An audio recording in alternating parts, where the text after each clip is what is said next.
बंगाल पर ज़रा चलते हैं।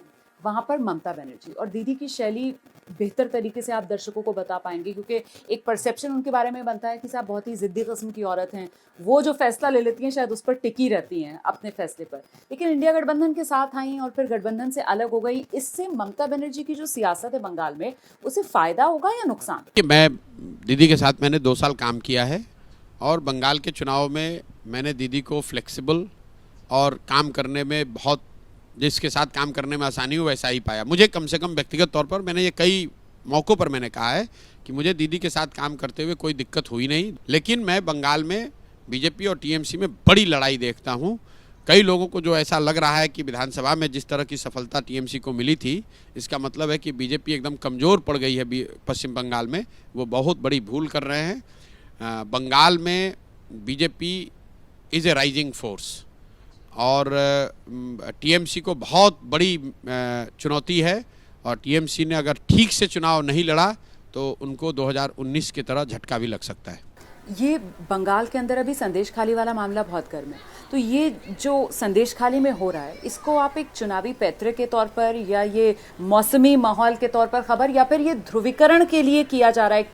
जब आप सत्ता में हैं और इस तरह की घटना सही या इन टर्म्स ऑफ परसेप्शन अगर आ जाए तो सत्ता में बैठे हुए दल और नेता को उसका नुकसान होना ही होना है। ये बात आप मानकर चलिए। वो सही हो ना हो वो अलग बात है, वो तो जांच का विषय है, लेकिन purely in terms of perception मैं इसको टीएमसी के लिए नेगेटिव मानूंगा, इसको पॉजिटिव नहीं मानूंगा। क्या आपको ऐसा लग रहा है कि सबसे ज़्यादा जिसके बारे में कुछ आप अनुमान लगा ना पाएं, उस तरीके का एक राज्य बनकर उभरा है? क्योंकि वहाँ पर जो इंडिया गठबंधन वाले दल हैं वो 2 फाड़ हो चुके हैं, एनडीए का बिल्कुल शक्ल बदली हुई है, महाविकास आघाड़ी की शक्ल बदली हुई। महाराष्ट्र की जो पॉलिटिकल सिचुएशन वो इतना मेस है कि उस पर किसी भी तरह की कोई टीका टिप्पणी करना ही बड़ा मुश्किल है, लेकिन मैं इतना ज़रूर कह सकता हूँ कि इंडिया अलायंस के लिए अगर एक कोई फर्टाइल ग्राउंड था वो था महाराष्ट्र, और कहीं ना कहीं बीजेपी भी इस बात को समझती है।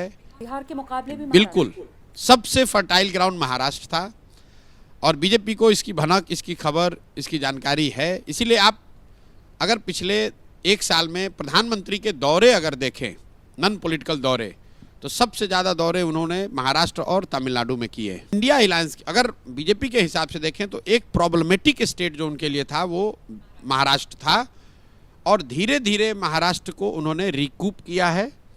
और उसको अदर वे कहें तो इंडिया अलायंस के पास जो अपॉर्चुनिटी थी महाराष्ट्र में, कहीं ना कहीं they have allowed it to slip away. दूसरा स्टेट मैं कर्नाटक मानता हूं जहां Congress could have consolidated in a big way, वो भी मुझे लग रहा है कि now BJP is fighting back. तीसरा स्टेट मैं वेस्ट बंगाल मानता हूं जहां BJP was down in dumps, they have been allowed to come back.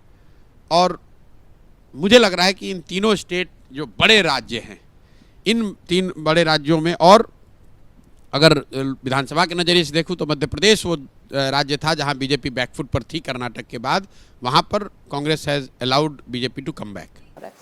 जैसे ही घड़ी का काटा दोपहर 2:30 पे आए, बबीता जी का दिल सास बहू साजिश के लिए मचल जाए। और ये है इनकी बहू, पूरे दिन ऑफिस की टेंशन हो जाए गॉन जब ये करें अपना फेवरेट शो फ्री टाइम पे ऑन। इनकी तरह आप भी देखें अपना फेवरेट शो अपने टाइम पर, और डाउनलोड कीजिए एबीपी लाइव ऐप अपने स्मार्ट टीवी पर।